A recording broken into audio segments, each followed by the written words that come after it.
Yeah, today I am going to give a brief note on troubleshooting in HPLC. So, troubleshooting plays a very important role in HPLC, particularly with respect to the uh,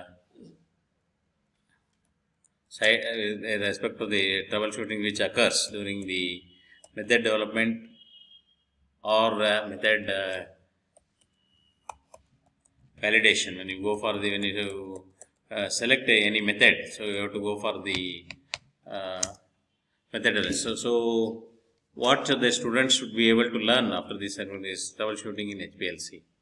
So these are the common problems which may occur. So what you have to identify the problem, and you have to locate the problem, and you have to correct the problem, and you have to prevent it from happening again.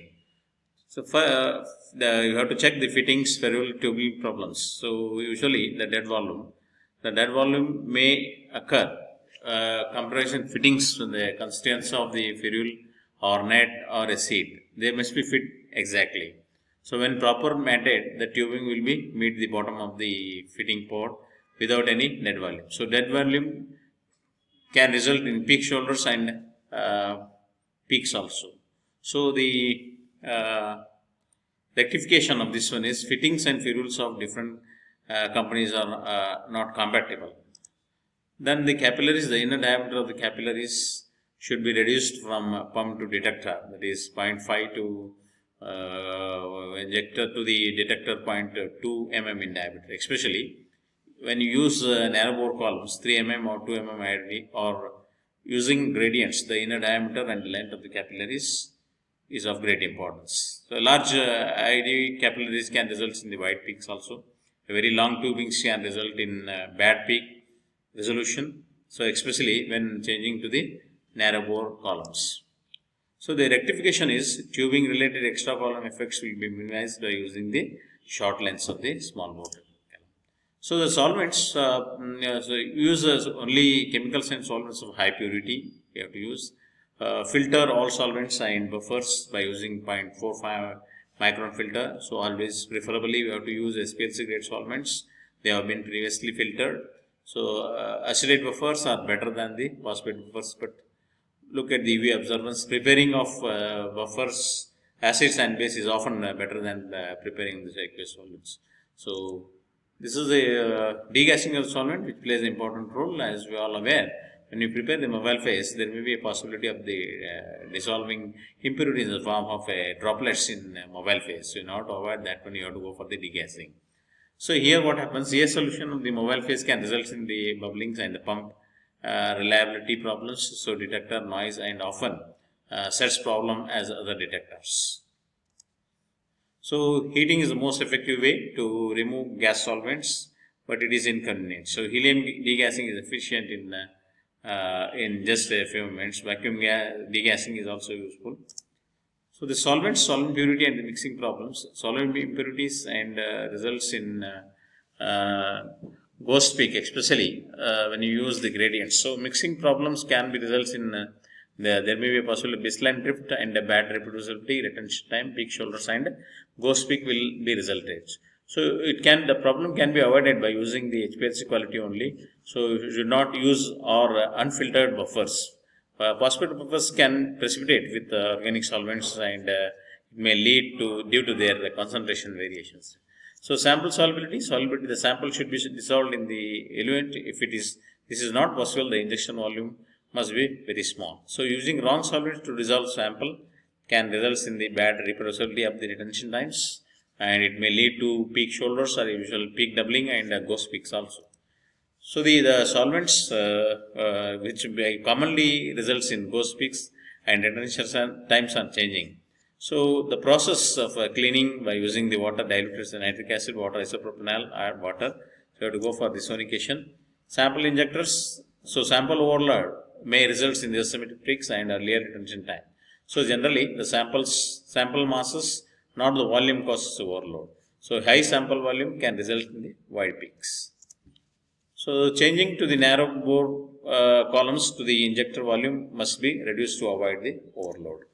So column requirements to get the reproducible results. So always you have to use good reproducibility from batch to batch, good reproducibility from column to column.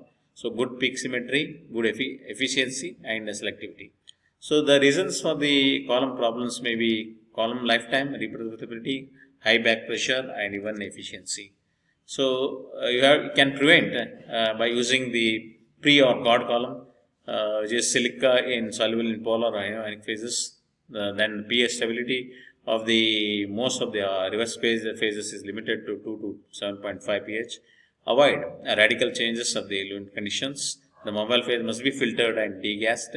So if polar ionic buffers are used and as eluent, store the column in astronitrile.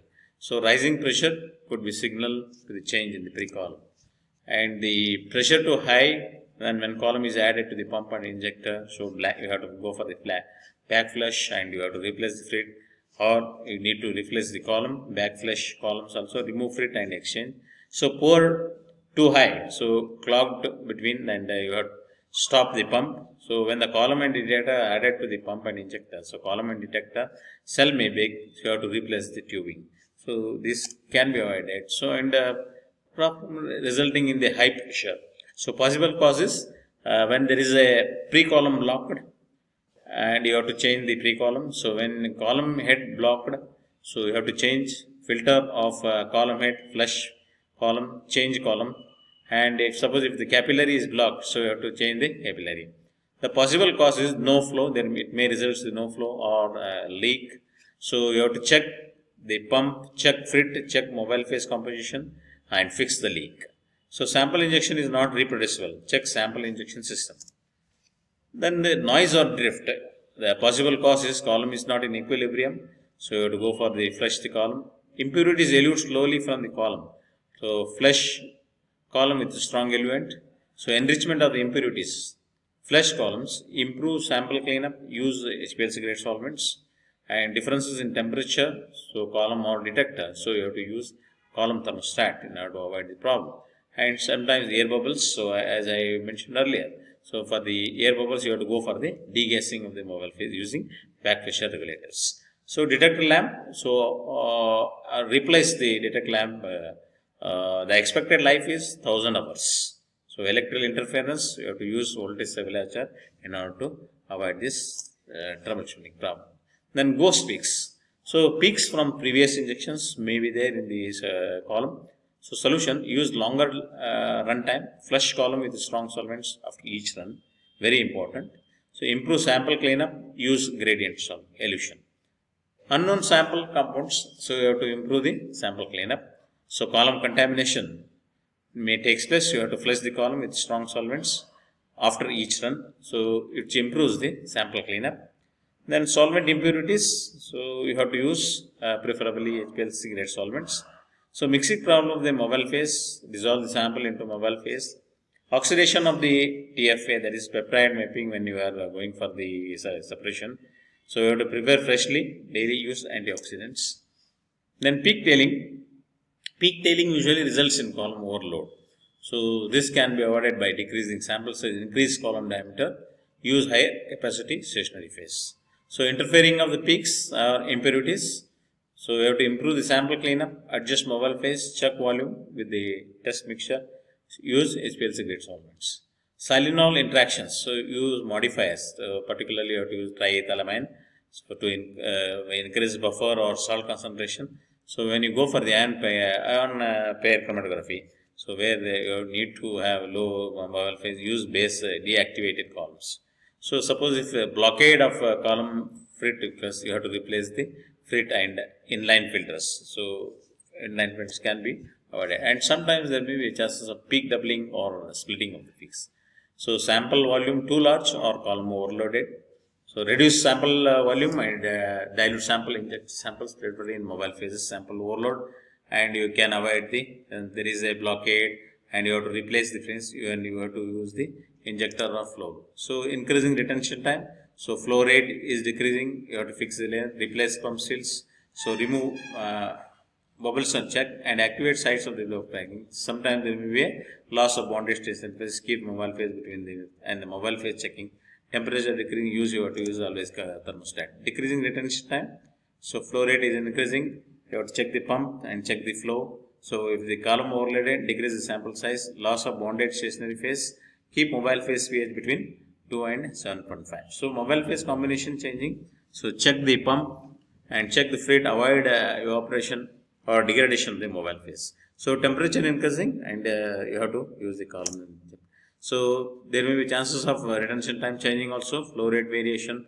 So mobile phase composition, column temperature, contamination. So all you have to take the thing, you have to fix the volume, and you have to use buffer substitution, check the column, and you have to flush the column use. Thank you.